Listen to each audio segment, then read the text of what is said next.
ለአእምሮ ጤናና ደስተኛ ለመሆን የሚያግዙ አራት መንገዶች።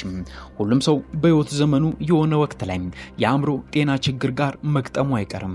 ነገር ግን የሰውነትን ኬሚስትሪ ሚዛን ለመጠበቅና ደህንነትን ለመጠበቅ ሊደረጉ የሚችሉ ትናንሽ ነገር ግን ተግባራዊ እርምጃዎች አሉ። እነሱን እንመልከት። ደስተኛ ለመሆን ሳይንስ እንዲህ ይላል። ጥሩ ስሜት እንዲሰማው ሰውነቱ ዶፓሚን፣ ኦክሲቶሲን፣ ሴሮቶኒን፣ ኢንዶርፊን የተባሉ አራት ሁነኛ ሆርሞኖችን ይፈልጋል። ታዲያ የሳይኮቴራፒስትና አዲክትድ ቱ አኔክሲቲ የተሰኘው መጽሐፍ ደራሲ አዌን ኦኬን ቅድሚያ የሚሰጠው ጭንቀትን መቀነስ ነው ይላል። አዌን በስራ የመጠመድ ባህል ደስታን ወደ ማጣት ይወስዳል ባይ ነው። ለአመታት ብዙ ስለመስራት ተነጋግረናል። የላቀ ምርታማነት የሥራ ባህል ነገር ግን ትንሽ የመስራትና በመትኩ ማሰላሰል ጥሞናን የመለማመድን ጥቅሞች የሚያሳዩ ብዙ ማስረጃዎች አሉ ሲል ያክላል። ኦኬን ለአብዛኞቹ ሰዎች ሱስም ካነቃቂ ንጥረ ነገሮች ከተስፋ መቁረጥ ወይም ከመሸሽ ጋር እየተሳሰረ ነው ይላል።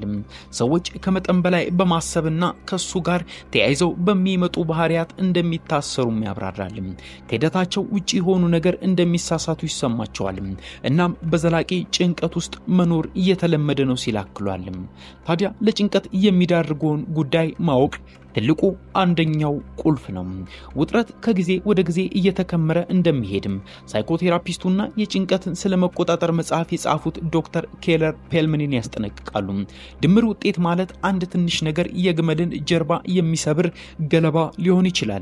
ለምሳሌ በማያውቁት ሰው ላይ ሊጮሁ ወይም የእንባ ከረጢቶ በአንድ ትንሽ ዘፈን ሲሞላ ዶክተር ፓልሚን ይህን ቅጽበታዊ የማስጠንቀቂያ ምልክት ሊሆን ይችላል ይላሉ። የአእምሮ የአካልና ስሜት ድካም በመጨረሻም የጭንቀት ምላሽ ነው። በመጀመሪያ ሙሉ የልምምድ ድግግሞች ሲያጡ መጨናነቅ፣ ግዴለሽነት፣ ስሜታዊነት፣ ድካም የሚሰማው ትንንሽ ስሜቶች ናቸው። ብስጭት ወደ መገለል ስሜት ይሸጋገራል። እናም ድካም ሊጀምር ይችላል። ይህም በተለይ ወላጅ ወይም ተንከባካቢ ከሆኑ የማይረጋጋ ሊሆንም ይችላል። ይህንን በጥቂቱ ለመገመት ስሜቶቻችሁን ከዓለም ጤና ድርጅት የአእምሮ የአካል ስሜት ድካም ወይም በርን አውት ሚዛን መመልከት ተገቢ ነው። ከ3 በላይ ያስመዘገበ ማንኛውም ሰው በአእምሮ አካልና ስሜት ድካም ክልል ውስጥ ነው ሲልም አክሏል። የነርቭ ሐኪሞች እንደሚሉት ስር የሰደደ ውጥረት በሰውነት ውስጥ እንዲታወቅ ያደርጋል። ስለዚህ የጭንቀቱን ደረጃ ለማወቅ አካላዊ ምልክቶችን ልብ ብለው ይከታተሉ። እንደ ኦኬን ገለጻ ሰውነቱ የተገደበ እና ንቁ ስጋትን ለመቋቋም በተጠንቀቅ ስለሚጠብቅ ሰዎች የደም ግፊት፣ የደረት ችግሮች ሊያጋጥሟቸው ይችላሉ። የአንጎል ጭጋግ፣ የትንፋሽ ማጠር ወይም ራስ ምታት እንዲሁ የተለመዱ ምልክቶች ናቸው። ከደንበኞች ጋር ከጭንቀት ለመላቀቅ በሚረዱ ቴክኒኮች ዙሪያ ይሰራሉ። ለእግር ጉዞ መሄድ ወይም አንጎልን ጸጥ ለማድረግ የሚረዱ ንግግር ወይም ድምጽን መደጋገም ይመከራል። ሰውነትን ለጥቂት ደቂቃዎች እንኳን ዘና እንዲል መፍቀድ ሌላኛው መልካሙ መንገድ ነው። ሁለተኛው ከተፈጥሮ ጋር ጊዜ ማሳለፍ ነው። በዩናይትድ ስቴትስ ኦፍ አሜሪካ የአካባቢ ጥበቃ ኤጀንሲ መረጃ መሰረትም ከ5 አሜሪካውያን መካከል አንዱ በቀን ለ15 ደቂቃ ያነሰ ጊዜ ከቤት ውጭ ያሳልፋል። ነገር ግን እንደ የምሳ እረፍት ከቤት ውጭ በተቻለ መጠን ብዙ ጊዜ ማሳለፍ ለአእምሮ ጤና ከፍተኛ ጠቀሜታ አለው ይላሉ። በቀን ውስጥ ልጆቻችሁን ከትምህርት ቤት ስታመጡ ወይም ወደ ስራው ሲጓዙ ተጨማሪ 5 ደቂቃዎችን ጨምሩ ሲሉ ዶክተር ፓልሚን ይመክራሉ። ከቤት ሲወጡ ስልኮን ትተው ይውጡ። እናም በመንገዱ ላይ በተጨማሪ 5 ደቂቃዎችን ያሳልፉ። ትንሽ ተጨማሪ የሽግግር አፍታዎችን ማከል ደግሞ ለማስጀመር ትንሽ ጊዜ ይሰጠናል። የኛ የነርቭ ስርዓታችን የተፈጥሮ ምልክቶችን ለማየትና ያንን እንደ ደህንነት የተጠበቀ ቦታ ነው። በቅድመ ንቃተ ህሊና ደረጃ ለመተርጎም የሰለጠነ ነው ይላሉ ዶክተር ፓልሚን። ችግሩ ይህ ፈጣን መፍትሄ አይደለም። በጊዜ ሂደት ለጤንነቱ መሻሻል ግን ትልቅ አስተዋጽኦ ያደርጋል። ዶክተር ፓልሚን የኛ ራስን በራስ የማስተዳደር የነርቭ ስርዓታችን ሁሉ ጊዜ ስጋትን እየቃኘ ነው። በተፈጥሮ ውስጥ የደህንነት ምልክቶችን ለማንሳት በሽቦ እየተሰራ ነው።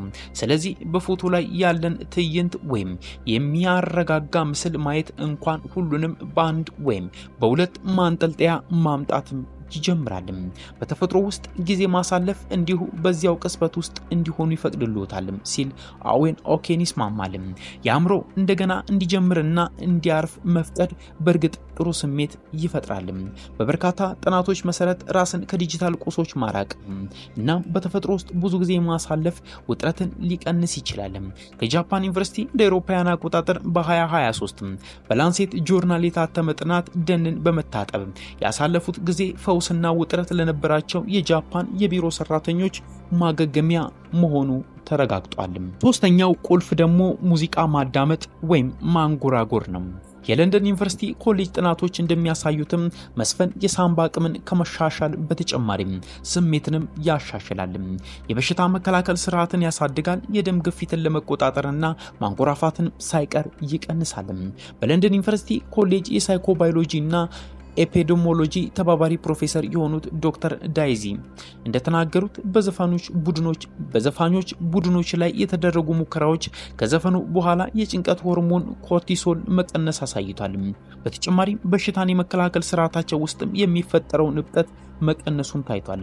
ይህ የለካነው ሳይቶኪን የተባለ የኬሚካል መልእክቶችን በመላክ ነው። ይህም እኛን የሚያነቃቁ ምላሾችን ይቆጣጠራል ያሉት ዶክተር ዳይዚ እብጠት ከአእምሮ ጤና ጋር የተገናኘ መሆኑን ስለምናውቅ ይህን አስፈላጊ ነው፣ በተለይም ለየመንፈስ ጭንቀት ምልክቶች ሲሉ ተናግረዋል። ምንም እንኳን መስማት የተሳነው ቢሆን መስፈን ተፈጥሯዊ ከፍተኛ ደረጃ ሊሰጠው የሚችል ትልቅ ጉዳይ ነው።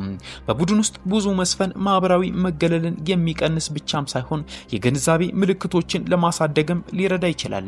የነርቭ ሳይንቲስቶች ዕውቀት ክምችቶችን የሚገልጹት አንጎልን በአስቸጋሪ ጊዜ ውስጥ ለማሳለፍ ጥቅም ላይ የሚውል እንደ ታቆረ የዝናብ ውሃ ነው። እንደ አውሮፓውያን አቆጣጠር በ2022 ኒውሮሎጂ በተሰኘው ጆርናል የታተመ ጥናት ሁለተኛ ቋንቋ ወይም መሳሪያ መማር ያሉ አንዳንድ የጊዜ ማሳለፊያዎች እነዚህን ክምችቶችም ይፈጥራል። ይህም በእርጅና ወቅት ሊያጋጥም ከሚችል የአእምሮ መሳት ይጠብቃል ባይ ናቸው። አራተኛው እናም ትልቁ ስልካችን ይልቅ ከሰው ጋር እንሆንም። ባለፉት 10 ዓመታት ውስጥ የተደረጉ በርካታ ጥናቶች እንደሚያሳዩትም በማህበራዊ ሚዲያ አጠቃቀም ግንኙነቶችን ሊያሻሽል ቢችልም ራሱን ከሌሎች ጋር በማነጻጸር ለሚከሰት ከፍተኛ ጭንቀት፣ ሐዘን፣ መገለልም ይጨምራል። ይህ ግንኙነትን ማቋረጥ በአእምሮ ጤና ከባድ አደጋን ይፈጥራል። እንደ አውሮፓውያን አቆጣጠር በ2022 የሊድስ ዩኒቨርሲቲ ጥናት እንደሚያሳየው በጥናቱ ከተካተቱት ሰዎች ውስጥ ከግማሽ በላይ የሚሆኑት ከወረርሽኙ በፊት ከነበረው የበለጠ ስልኮችን ይጠቀማሉ። ስለዚህም ስልክ ላይ ጊዜ ማሳለፍ አቁሙና በመትኩም ከጓደኞቻችሁ ከቤተሰቦቻችሁ ጋር በአካል ማሳለፍ ይጠቅመናል። የስነ አእምሮ ሐኪም ሮበርት ዋልጌር ደስተኝነት ላይ ረጅም ጊዜ ጥናት ያደረጉ የጥናት ዳይሬክተር ናቸው። ግኝቶቻቸውም ጥሩ ግንኙነት ደስተኛና ጤናማ እንድንሆን ያደርገናል እና ብቸኝነት እንደሚጎዳን ግልጽ መልእክት አሳይቷል። ሲጋራ ወይም የአልኮል ሱሰኝነትን ያህል ኃይለኛ ነው ይላሉ ብቸኝነትን ሲገልጹ። የዋልጊር ቴድ ቶክ ንግግር አሁን ከ13 ሚሊዮን በላይ እይታ አግኝቷል። ሮበርት ዋልጊር ጠንካራ ማህበራዊ ግንኙነት ያላቸው ሰዎች ጤናማና ረጅም ዕድሜ እንደሚኖሩ ምንም ጥርጥር የለውም ሲሉ ያክላሉ። ስለዚህም በስልኮ ላይ የጓደኞቹንና የቤተሰቦቹን ፎቶዎችን ከመመልከት ይልቅ ያሳጥቡና በቤቶ ውስጥ በሚያዩዋቸው ቦታም ይስቀሉ። ከዛም ስልኮትን ቀነስ አድርገው በአካል ከሰዎች ጋር ግንኙነት መፍጠር ትልቅ ጥቅም እንዳለው ሳይንስ ያመለክታል። ሰብስክራይብ ያደርጋችሁ ለተጨማሪ አዳዲስ እንዲሁ ጠቃሚ መረጃዎች ቤተሰብ እንድትሆኑ ጋበዝኳችሁ። ሰላም።